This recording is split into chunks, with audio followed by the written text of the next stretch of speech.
మిత్రులారా, నేను మీ శ్రీనివాస్ చౌహాన్ అడ్వకేట్. మిత్రులారా, ఒక కేసులోని విషయం ఏంటంటే ఐటీ సెక్టార్లో పనిచేసే ఒక ఎంప్లాయీ ఒక రియల్ వెంచర్ ప్రతినిధుల దగ్గర ఒక ప్లాట్ కొనుగోలు చేసినాడు.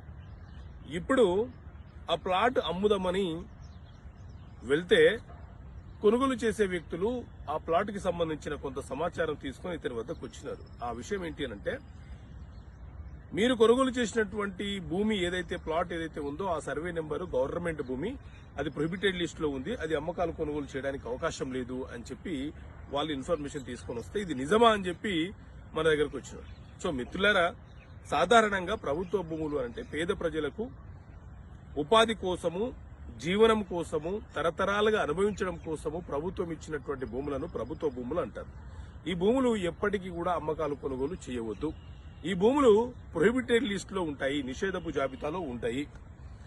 అయితే కొంతమంది రియల్ ఎస్టేట్ వెంచర్ ప్రతినిధులు ఏం చేస్తున్నారంటే ప్రభుత్వ భూములను పేద ప్రజల వద్ద నుంచి కొనుగోలు చేసి వాటిని వెంచర్లుగా చేసి సబ్ రిజిస్ట్రార్లతో కుమ్మకైపోయి ఆ భూములను ప్లాట్ల వారీగా అమ్మివేస్తున్నారు.